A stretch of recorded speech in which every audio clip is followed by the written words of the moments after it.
All right, everyone. Welcome to the Pokeshop BST podcast, episode 21. We're joined as always with Woody, the owner of the Pokeshop and Missing No Games, and Goosephone, Pokemon expert extraordinaire and professor. Yeah, and a professor. Yeah. Woo, woo, woo. Big And news. My name is Homero, and we usually start with the news, but we are relegating the news to its own video series. So you will get a weekly news video from now on from the Pokeshop BST regarding all sorts of Pokemon news. But we still need to talk about some things because it's super hyped. So we were just talking about the Mega Raichu X and Y. So I feel like we still have to talk about some of the new stuff on. I love them. A lot of people don't like them because they're so Pikachu oriented. Like the Mega X has got like Pikachu tails and Pikachu colors, but still retains like the ear shape of the Raichu and the brown markings that Raichu has. But Mega Raichu Y, it has like literal Pikachu ears. It has like two sets of ears, but it has Pikachu ears in the back.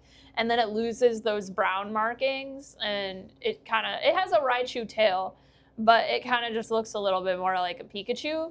But I kind of like this trend like they did with Mega Dragonite, kind of throwing back to the previous evolution a little bit. So I actually like them, but I understand why people think Raichu's identity was kind of lost, and they're both pure electric types, as far as we know. I love them too.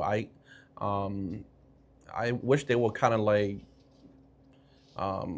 do other mons from other regions yeah. more, but I mean you can't go wrong with the Mega Raichu. So they released two Kalos ones recently, the Hawlucha and the Malamar, and I'm sure there will be more. I mean compared to Kanto though, like they're like 80% Kanto Megas. Yeah, I'm sure that'll change, but so far from what they've revealed, yeah.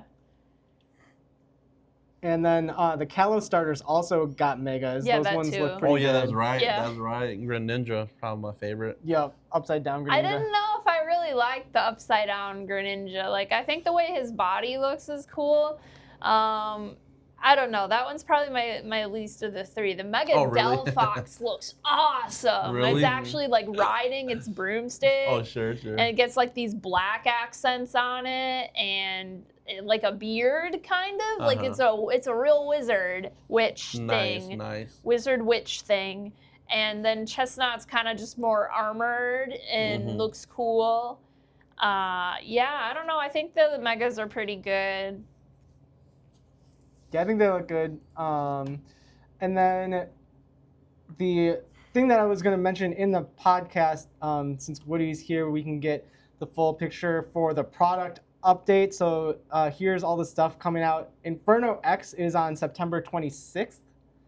So that is, and then the English equivalent, Phantasmal Flames, is on November 14th. Yeah.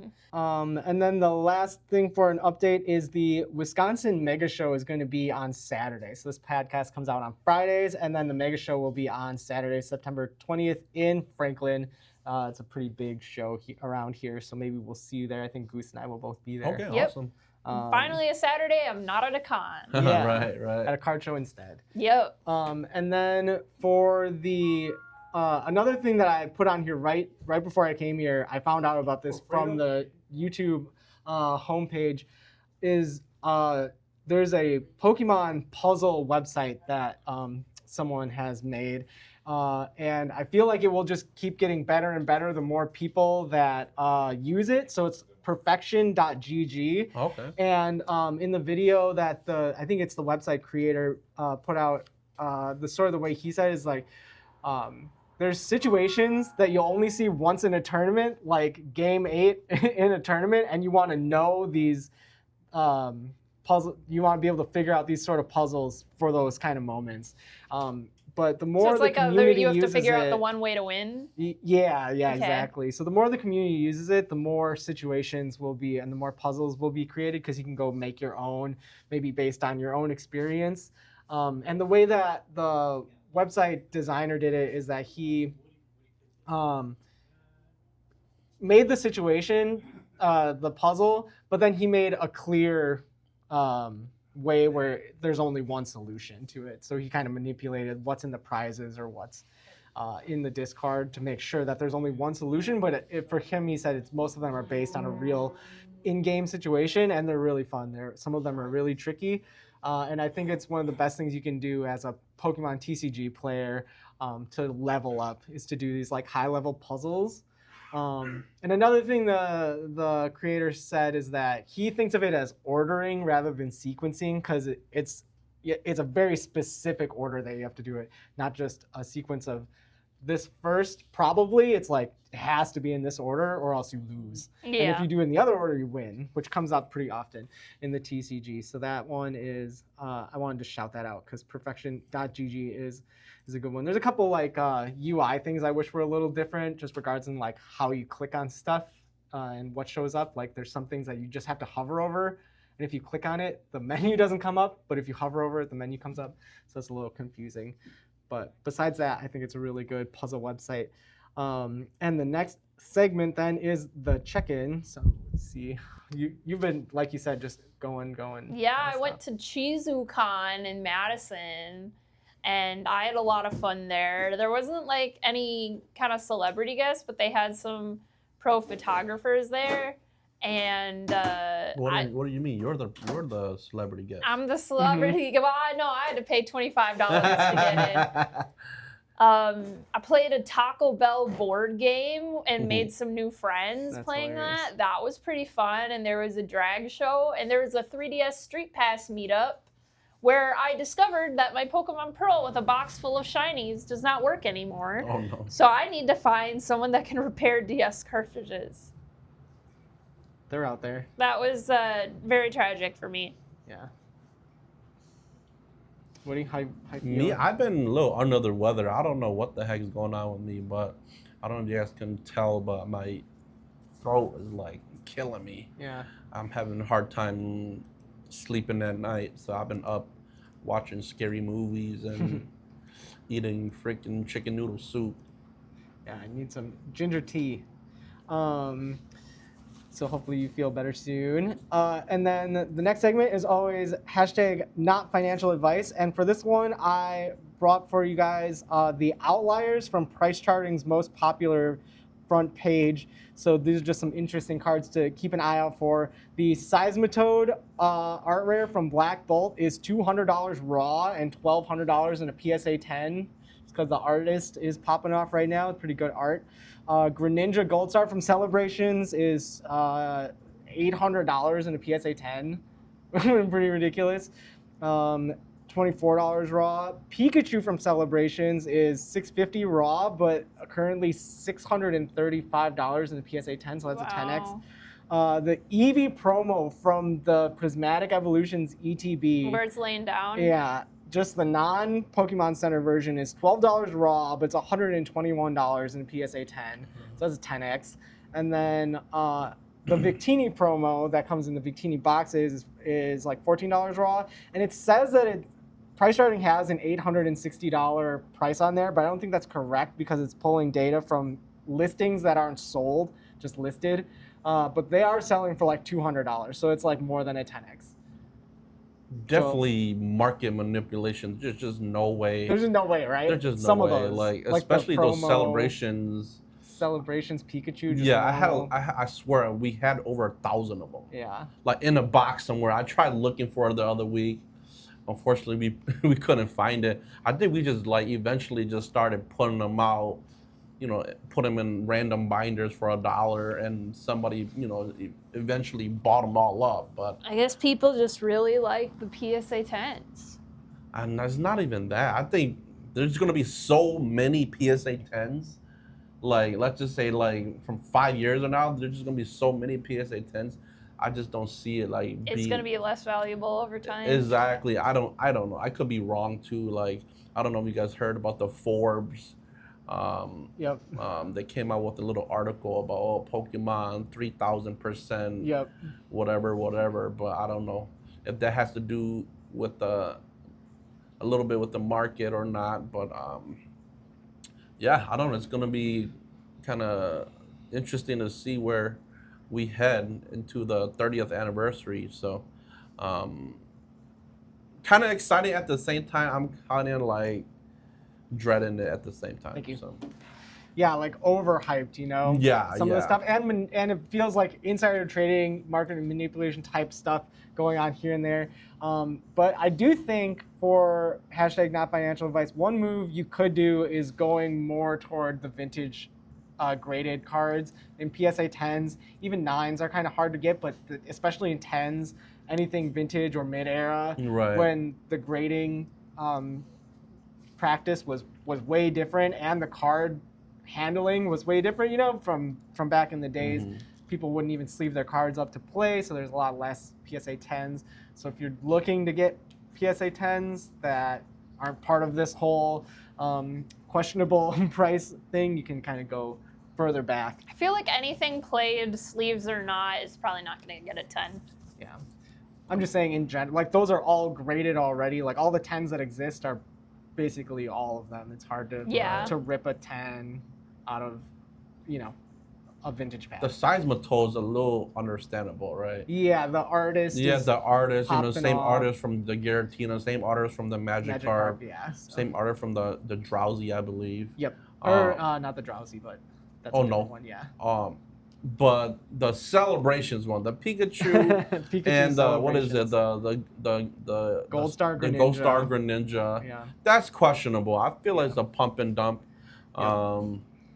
And what was the other one again? The Eevee promo is pretty crazy. The Victini promo, I think, is The really Eevee crazy. and the Victini. There's just so many. From the box. Yeah, Victini for sure. I don't know.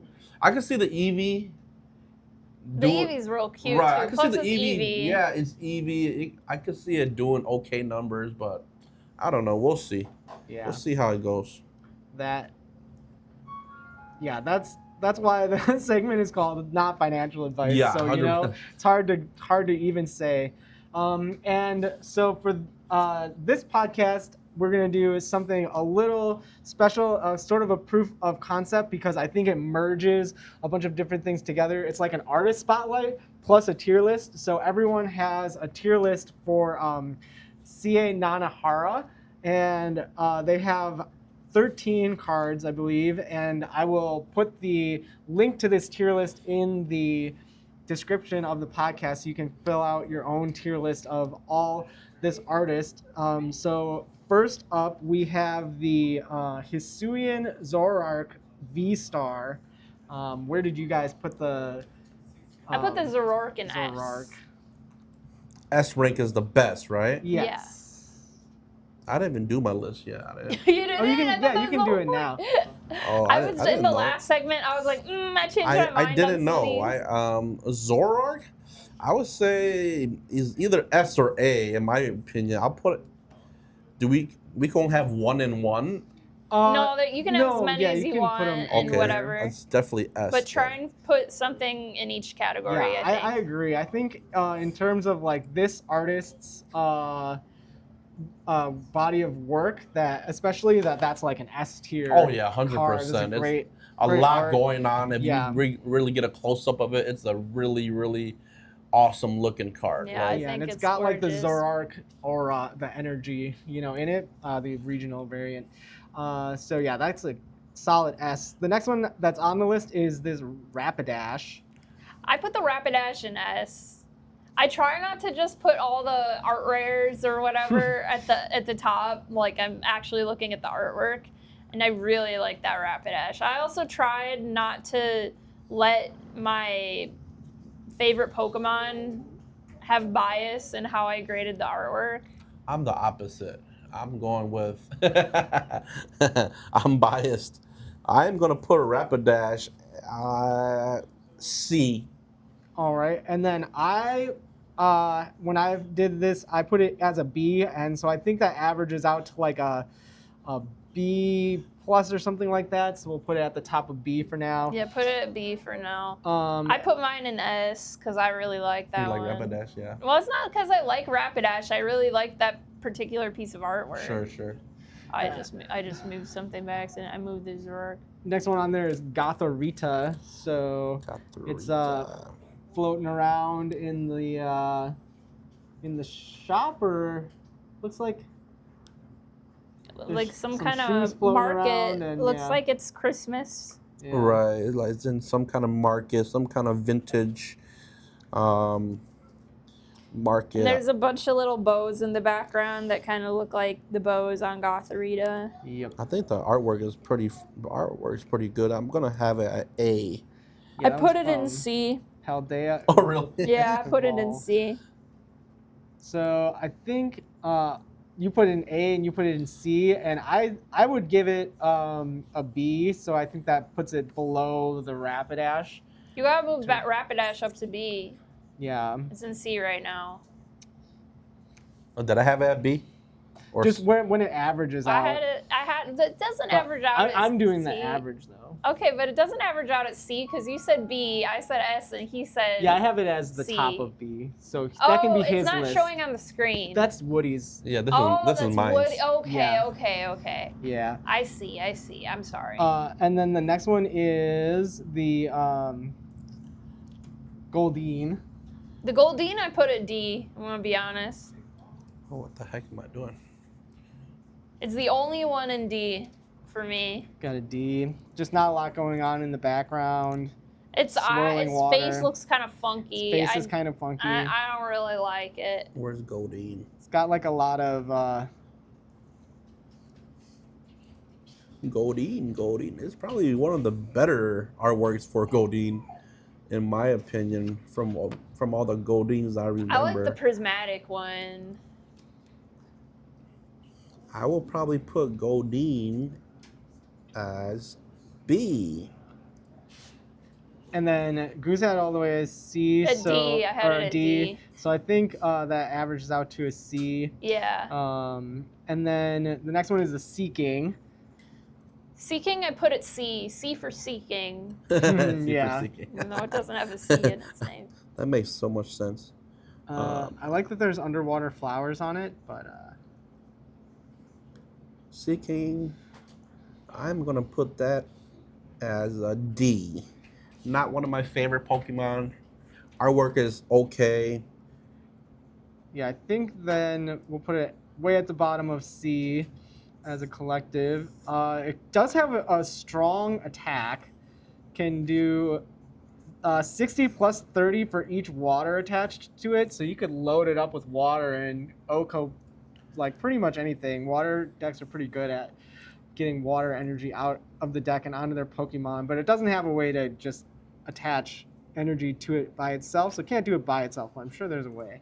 And then the next one I think is the one of the best ones, the Ninetales from Obsidian Flames. I put that top of S. Wow. Okay. Ninetales is actually really, really good. The artwork's phenomenal on it. I will probably put it at A. And I also have it in S tier, so we'll put it I think in S tier somewhere. We might have to sort out S tier at the very end or something. Yeah. The next one up is the Thievul. Got the moon in the background, up at the edge of the forest, I put it in C. and it makes your opponent reveal their hand. Then you choose 2 energy cards and shuffle them into your opponent's deck. See ya. I'm gonna put Thievul at D. So let's put it way at the bottom of C as a collective. Next up is the Shift Tree. The shift tree, I put that towards the back of A. Towards the end of A. I thought it was pretty neat. One of those aura farming, as the kids call it, pictures. Yeah, I like the a lot of their art has like this V kind of shape to the energy around it. Makes it look really good on the full art card. Kind of focuses your eye up toward the subject, which I like. You have it in A. Yeah, I have it at the end of A. I'm gonna put it at A as well. All right, I think that's a solid A art. And then a couple more here. The next one is the Yveltal. Yveltal, I had at the top of B. Evoltos. Take a quick look at it. I have that one. I know I do. Evolto has always been like a really strange Pokemon to me. Is it a bird? Is it a dragon? Is it? It's a. I like a the Y. Mon. I definitely like the Mon, but I feel like it's the artwork's always the same. I don't know if you guys. Yeah, it kind of feels like that. It's Right. like Yveltal with its wings open Yeah. is kind of like Gyarados with its mouth open. Like you never Right. see closed mouth I like the Gyarados or Mon. closed The wing. artwork is okay. I will put it at B. B, and you have it at B. B. So yeah, put it in the B tier. Next one, just a regular art card, is the is it the Hisuian Arcanine? Hisuian Arcanine. I put that in B also. Yeah, I like Its head the looks kinda art small. style on that one. It does look a little, or it's just, yeah, it looks smaller. It just doesn't have that much frame to work with. But I mean, its head looks small. I think their art style really shines through on it, though. I like it. I Yeah. just like, B isn't bad. B is just average. Yeah. So I personally go low A on that one. You said what is it? Annihilate? It's a Hisuian Arcanine. Arcanine. I don't know. Oh yeah, there it is. Hisuian Arcanine. He actually looks really, really good. I don't know if it's just his Hisuian form or not, but this kind of reminds me of like Chinese mythology almost, you know. The swirling tail. Yeah. I'm going to put that at B. And I actually put that one in A, so I think it averages to a B, like middle B Like high somewhere. B. And then the next one is the Annihilate. I think Annihilate's just a cool Pokemon. I put that in A. Yeah, that one's got like the... It really captures the ghostiness and the anger of Annihilate. I don't know why I don't like Annihilate as a Mon. Just because I'm like a big fan of Primate. That's true. So I'm like, why did they give him another form? I tried not to. It's an evolved form. Yeah, it is an evolved form. But that makes Primate better because now you can put an Eevee on it. Yeah. But I try not to let the Pokemon themselves bias what the art? I put in in this the case, art. yeah. Yeah. Sure. I'm putting him at C. All right. And you had it at A, Goose? The Primate, Yeah. the Annihilate, yeah. Yeah, Okay, so I think that's like middle of B then, as a collective. And then the next one, probably, my opinion, like the best art. I know you said you put Ninetales very top of A, but I feel like this Greninja promo from Shrouded Fable is probably widely considered their best art or most popular art. I think it's possibly the best Greninja art too. Yeah, I maybe? think so. I got it as a S rank. One of my favorite artworks. One of my more like your modern grill. One of my, that's how I feel. Like the Greninja, I don't know if it's the foil of the paper of that card too. It shines a little different. I think it's like the matte colors really that make it just look so something good. Something with the how he's looking at you. the Greninja and the what is it the Seadra, yeah, or the Kingdra. Kingdra, yeah. It almost looks like paper in the background. Exactly, yeah. I feel like that gives the card like a really it has classy feel. Has a like art, like what I mean, like an art shine. I don't know. It does. No, it really does. Those are some of my favorite It really pops modern for sure. promos. So I'm putting that at the very top of S, and Goose has it like maybe second S. But I put it at the top of A. top of A. Oh, okay. Yeah. So yeah, I think that ends up being an S tier card. So then the last two, we got the Flareon from Prismatic Evolutions, just the regular hollow one. I put that one in the middle of A. Oh, that actually goes as that's the promo one. Is it? That's the promo. Middle A. Yeah. Pretty good Flareon. very fiery. I love Flareon, but the artwork to me is there's a lot more better Flareons.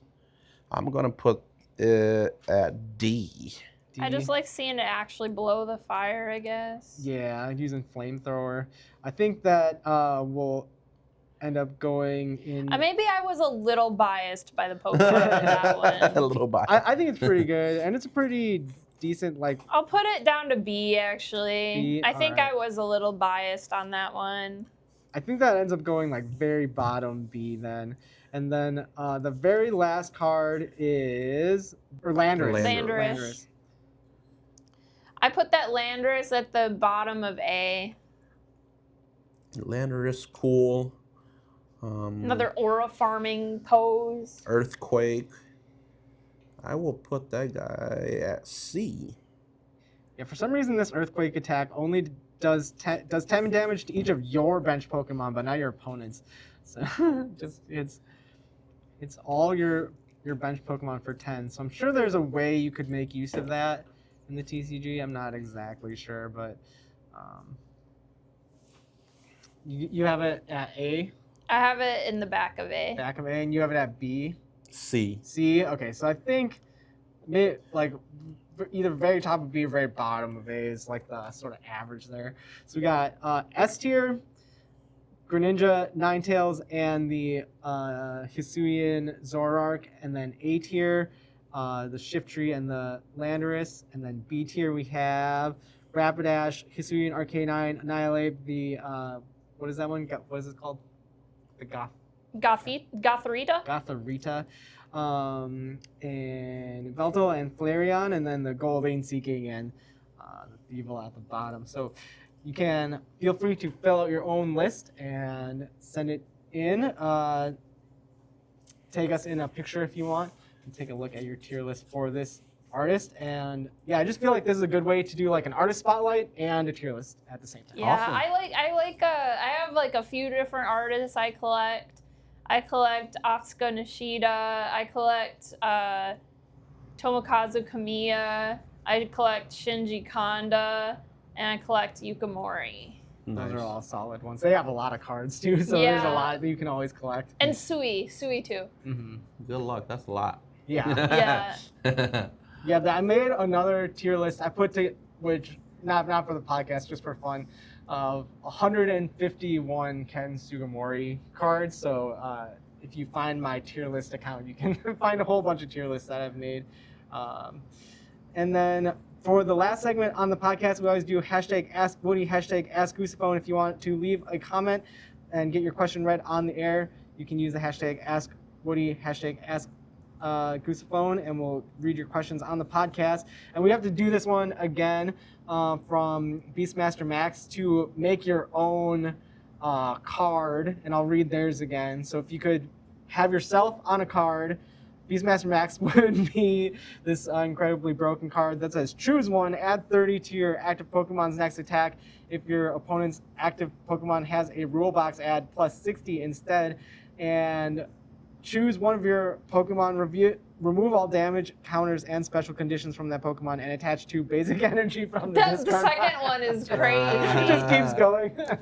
So yeah, that would be probably the most broken card of all time, which you can feel free to design for yourself. You know, that's part of Super card OP. design. I think, and I am actually in the process of making my own trainer card, and I've been very, very, very tossed on what I want the effect to be. Sure. But what I have thought of that I'm leaning with so far is choose 2, search your deck for 2 Pokemon, 100 HP or lower, and attach any combination of 2 energy from your hand or discard pile to each Pokemon. That's probably too much in one turn. Yeah, I mean that's pretty broken. But Yeah, I want it to be broken. Right, That's you the want it to be point. good, right? Yeah. If it's your own trainer card, you want it to be good. Did we do this last week? I thought we did, but the Maybe I'll nerf it a little bit. Maybe it'll just be from energy from your discard pile. but yeah, we have to do this one again. What do you ask me phone? For me lately, I've been liking the Professor Churro scenario. So I would want something similar to that. I would want that plus like the prime catcher thing where you can switch. It bosses the opponents and Turos your own. I feel like that's like has space in the TCG to actually exist, where you Turo and boss on one card, and it's not like too crazy because you can basically do it like pretty easily in one turn anyways. That's probably one of my favorite trainers too, like switching With out mons. Catcher, yeah. Like you switching out mons, or you're kind of you're bossing up your opponent's mon, or I like draw power too, like like a Iono kind of disrupt, draw 4, or Professor's Research, just discard and draw 7 kind of. So I mean, if I could have something that does both, like I want to boss up one of your bench Pokemon and draw 3 or 4, that would be super broken. Yeah, where maybe like where each player does it balances out a little bit. Right, like an Iono effect on a boss, that would be pretty crazy. So, yeah, I think that's why card games get so power crept, because when you think of what you want a card to do, like it's fun to just push it as far as it can go. So I think that's just kind of why power creep exists. It keeps things fun. But you can leave your own custom cards in the comments too, or just leave a question for next week and we will answer your question on the air. So that brings us to the end of the Pokeshop BST podcast episode 21. So check out the news videos. We're gonna relegate the news to their own videos, and we'll see you next week. Bye-bye. Peace.